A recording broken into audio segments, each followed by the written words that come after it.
Hello everyone, आप सभी का स्वागत है मेरे यूट्यूब चैनल में। आज मैं आपको बताने वाला हूं कि स्वीडन में आप कैसे आ सकते हैं। तो मेरा टॉपिक मेनली यही रहेगा और इसके बारे में मैं सारी सच्चाई बताऊंगा आपको।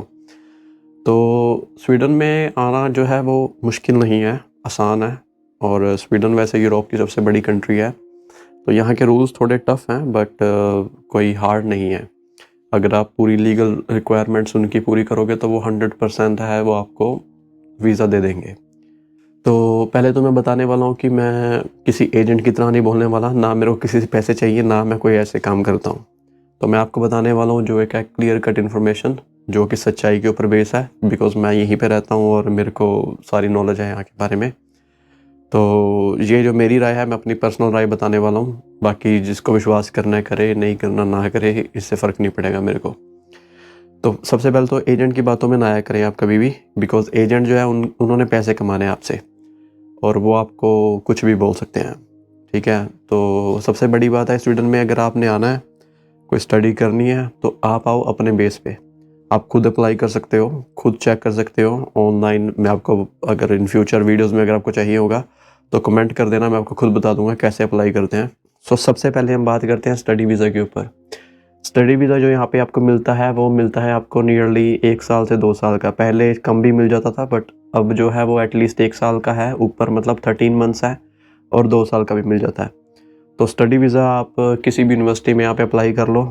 गैप का यहाँ पे कोई इशू नहीं आता, गैप एक्सेप्टेबल होता है यहाँ पे। मेरा खुद का जब मैं आया था तो मेरा गैप था आई थिंक अराउंड 7 से 8 साल का, 7 to 8 years का गैप था। तो वो एक्सेप्ट हो जाता है यहाँ पे। बट आपकी थोड़ी नॉलेज होनी चाहिए उसमें जो आप स्टडी करना चाहते हो, बिकॉज इंटरव्यू यहाँ पे होता है। मेरा भी इंटरव्यू हुआ था एम्बेसी में, तो वो आपको नॉलेज होनी चाहिए थोड़ी बहुत कि आप किस बेस के ऊपर आ रहे हो, किस स्टडी को करने के लिए आ रहे हो।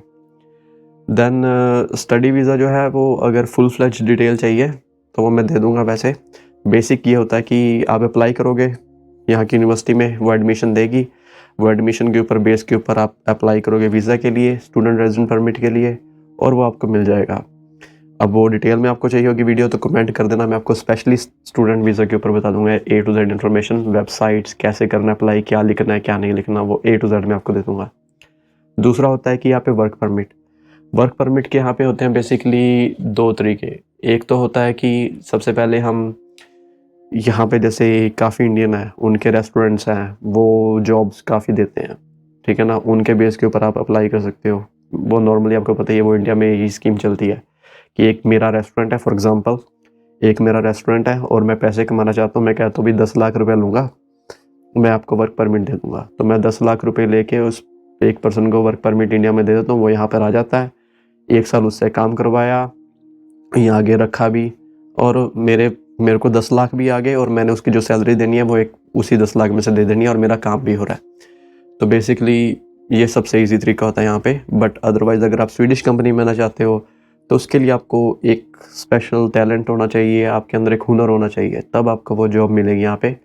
और थोड़ी रिक्वायरमेंट्स हैं वो कंपनी के तौर पे हैं कि कंपनी को क्या कुछ करना पड़ता है, उसको एडवर्टाइजमेंट करनी पड़ती है, उसको रीज़न देना पड़ता है कि मैंने इंडिया से ही मेरे को क्यों चाहिए। तो यहाँ पे कुछ उस तरह की रिक्वायरमेंट्स होती हैं वर्क परमिट के लिए। तो वो एक वैसे ही जैसे मैंने आपको पहले बोला है कि उसका एक सेपरेट वीडियो बना दूंगा मैं, अगर किसी को उसके ऊपर इन्फॉर्मेशन चाहिए तो वो मैं इसका भी बना दूंगा कि स्पेशली वर्क परमिट के ऊपर कि कैसे चलते हैं काम। उसके बाद आते हैं हमारा तीसरा वे, कि थर्ड वे क्या है। थर्ड वे है कि आप किसी और कंट्री में आ जाओ, पोर्टुगल आ जाओ, पोलैंड आ जाओ, लिथुएनिया आ जाओ, लातविया आ जाओ, ये सारी यूरोपियन कंट्रीज़ हैं।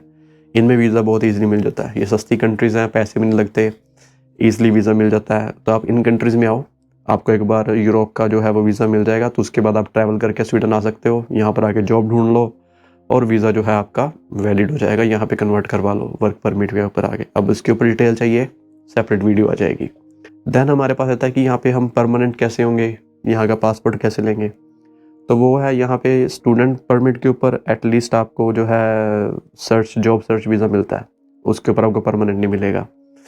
वर्क परमिट के ऊपर 4 साल, देन आपको जो है परमानेंट रेजिडेंस मिल जाएगी। 5 साल के बाद आपको पासपोर्ट मिल जाएगा वर्क परमिट के ऊपर। अगर आप आते हो पोलैंड या पोर्टुगल या किसी छोटी मोटी कंट्री से, सबसे पहले आपको यहाँ पर आके नई एप्लीकेशन डालनी पड़ेगी, अगर आपके पास पासपोर्ट वहाँ का नहीं है। अगर वहाँ का पासपोर्ट है देन यहाँ पर आके वो ऑटोमेटिकली आपको कन्वर्ट हो जाएगा स्वीडिश में, अगर आप यहाँ पे काम करते हो।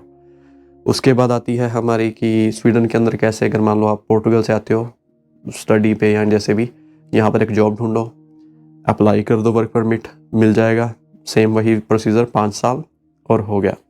देन अनदर वे आता है कि शादी करनी है यहाँ पे, अगर किसी कोई नॉर्मल सी बात है, कोई लड़की मिल जाए या कोई यूरोपियन कंट्री से कोई लड़की मिल जाए, तो आई थिंक उसका प्रोसेस है 2 साल का। 2 साल के अंदर आपको जो है, अगर आपको यहाँ पे कोई लड़की मिल जाए या आप छोटी मोटी कंट्री यूरोपियन कंट्री से कोई लड़की मिल जाए, आप उसके साथ शादी कर लो और 2 साल में आपको PR मिल जाएगी उसके बेस पे। बट हाँ, टैक्स देना पड़ेगा।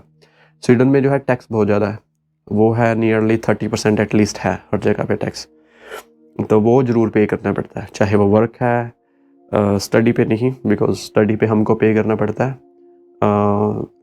बाकी अभी ये बेसिक इन्फॉर्मेशन है, अगर आपको वीडियो ठीक लगे तो मैं इसके ऊपर डिटेल से बात करूँगा। मेरे को कमेंट में लिख देना कि आपको सबसे पहले किस बेस के ऊपर चाहिए इन्फॉर्मेशन। मैं आपको स्क्रीन भी दिखा दूँगा अपनी, आपको मैं वेबसाइट्स भी दिखा दूँगा, कैसे अप्लाई करना है वो भी दिखा दूँगा वगैरह, आपको डिटेल्स दे दूँगा, देन आप खुद चेक कर लीजिएगा अपने आप। सो मिलते हैं नेक्स्ट वीडियो में, इंतज़ार रहेगा आपके कमेंट्स का। सो मिलते हैं अगली वीडियो में। Thank you, bye bye.